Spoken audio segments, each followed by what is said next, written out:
Olá, estudantes! Chegamos na nossa aula 9. Vamos aprender a definir e implementar o programa de auditoria.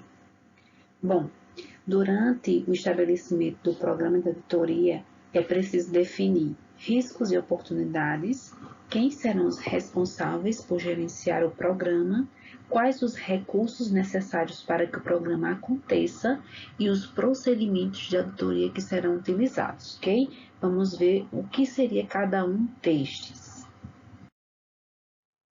Sobre riscos e oportunidades, vamos conhecer primeiro algumas características de riscos.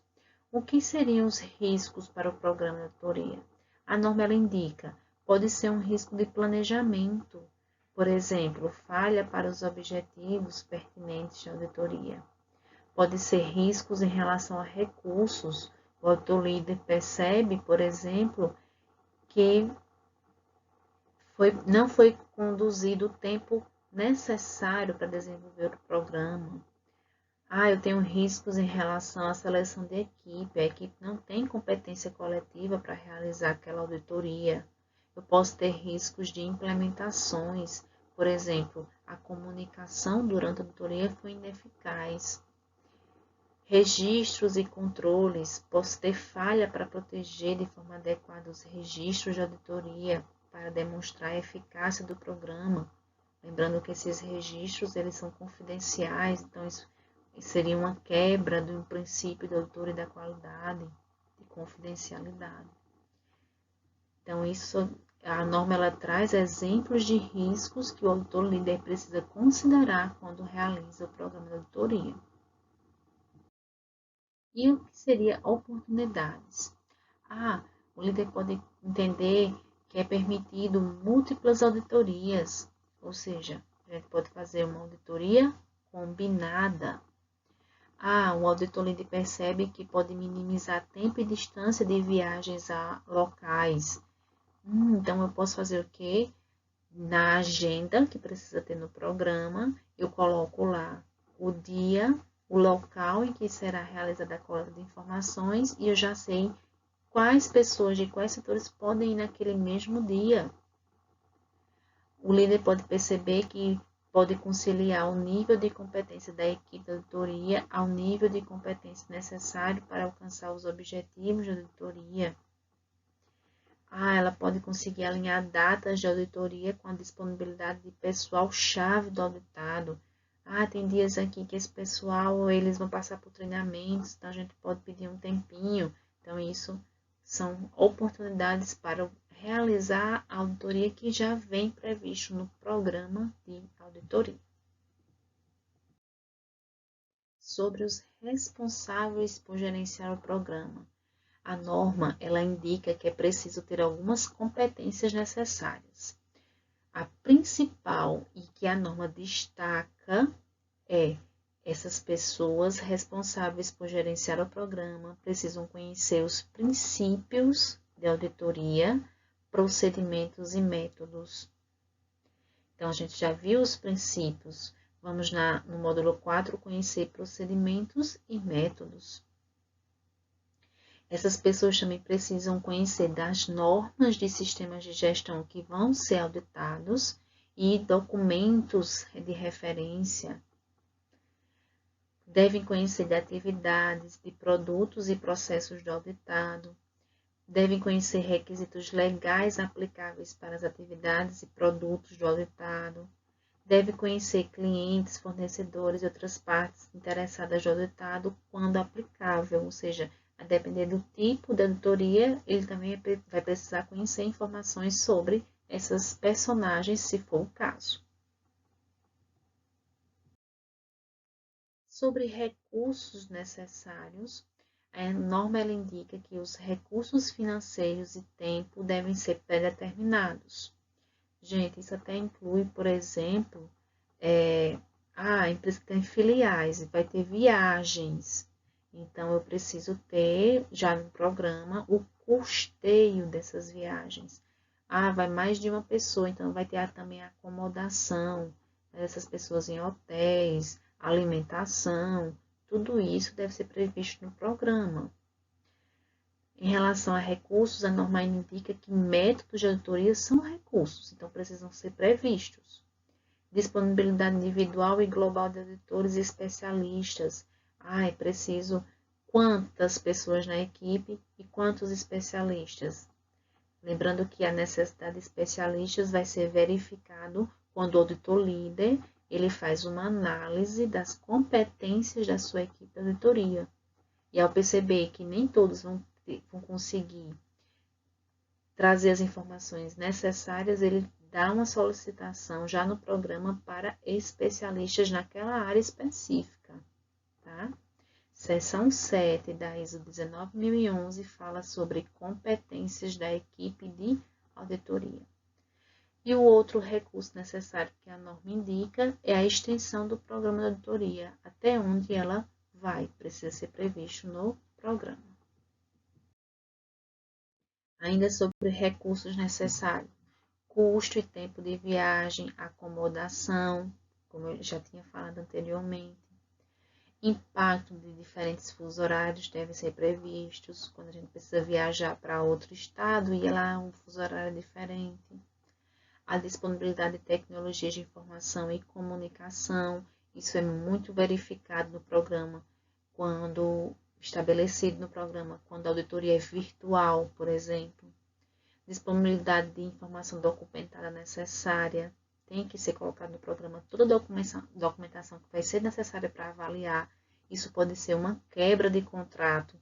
Eu cheguei lá na empresa para fazer auditoria, estava previsto no programa que era necessário verificar aquele documento e chego e ele não está disponível. Isso pode inviabilizar a auditoria. Requisitos relacionados à instalação, incluindo quaisquer liberações e equipamento de segurança. Na fase de implementar o programa de auditoria, a norma indica que é necessário fazer uma comunicação às partes interessadas nesse processo de auditoria, definir objetivo, escopo e critério, ou seja, o objetivo ele já foi definido lá no início, então agora tem que estar alinhado ao escopo e aos critérios. Olha onde entra os critérios já vistos naquela nosso módulo 1, onde a gente viu as etapas gerais de um processo de auditoria. Os critérios, eles entram aí da implementação do programa, determinam que critérios vão ser utilizados para realizar a auditoria. Critério é aquilo que a gente toma como referência para nossas coletas de dados e futuras análises. Então, o critério é determinado, por exemplo, a empresa ela quer avaliar se está conseguindo entender o seu contexto. Então, isso está na seção 4 da ISO 9001. Quais são os critérios que a gente vai seguir, que essa norma dita, para ser coletado dados e depois analisado esses dados. Tá? Então, é nessa fase que entra os critérios. Depois que você define objetivo, escopo e critério, você faz uma coordenação e programação. É o agendamento em si. Seleciona a sua equipe. Nessa seleção é feita uma análise de competências, seção 7 da ISO 19011. Ela dá o guia para a análise dessas competências. Você busca o fornecimento dos recursos necessários que você já traçou.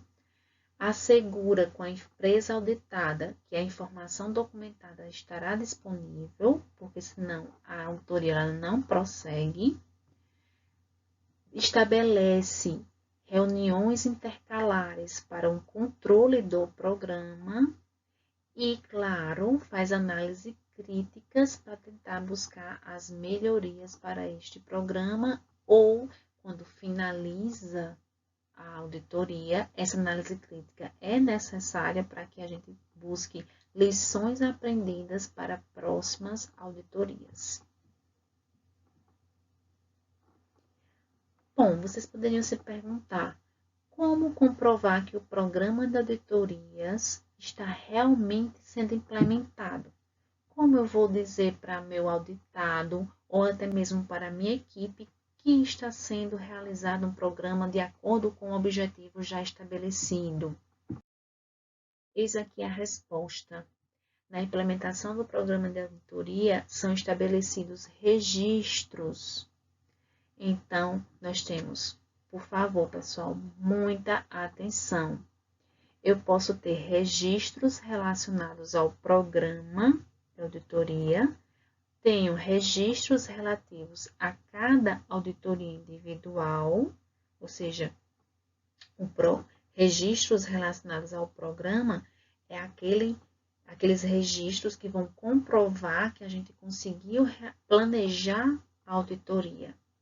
Registros relativos a cada auditoria individual são aqueles registros que vão ser feitos pelas pessoas que vão para os locais coletar os dados. Cada uma pessoa da minha equipe vai receber alguns documentos de trabalho que podem servir de registros. E, por último, registros relativos à equipe de auditoria, para comprovar a competência deles. Vamos agora ver quais os tipos de registros em cada uma dessas classificações. Então, por favor, lembrem, nós vamos, para poder comprovar que uma auditoria está acontecendo, eu posso ter registros relacionados ao programa, registros relacionados a cada auditoria individual, ou seja, feito por cada uma das pessoas da minha equipe de auditoria, e registros relativos à equipe de auditoria, ou seja, sobre as competências deles, tá? Aí, seriam registros relacionados ao programa de auditoria, agenda, objetivos de extensão, aqueles que abordam riscos e oportunidades, questões externas e internas e análises críticas da eficácia do programa. Tudo isso geram documentos que podem ser registros. Registros agora relacionados a cada auditoria individual, os planos e relatórios de auditoria que cada uma das pessoas que foram coletar dados preencheram, evidência objetiva e constatações, relatórios de não conformidade, relatórios de correção e ação corretiva, relatórios de acompanhamento da auditoria. Tudo isso são registros relativos à auditoria em si, que é chamada de auditoria individual, feita pelas pessoas da equipe de auditoria. Nós vamos conhecer todos esses no módulo 4. Registros relativos agora à equipe de auditoria, a avaliação que o líder fez da competência e desempenho dos seus membros, que eu tenho a seção 7 da ISO 19011 para me guiar nessa análise de competências, os critérios para selecionar a equipe e os membros, e, claro, como foi mantida e melhorada a competência deles, porque durante o processo de auditoria eu posso buscar a melhoria, eu posso até fazer trocas, né? Lembra que a gente mencionou que tem que ter previsto as reuniões intercalares para poder manter o programa de auditoria seguindo o objetivo, para controlar esse programa. Então, nesse controle eu posso fazer uma mudança. Eu tenho 3 pessoas da equipe de auditoria que não vão mais realizar a auditoria naquele local, porque eles conhecem mais de outro processo, então vão ser realocados para outro setor e assim por diante. E pessoal, eu gostaria muito que vocês parassem nesse slide, fizessem anotações sobre os tipos de registros de programa de auditoria que comprovam que a auditoria está sendo realizada.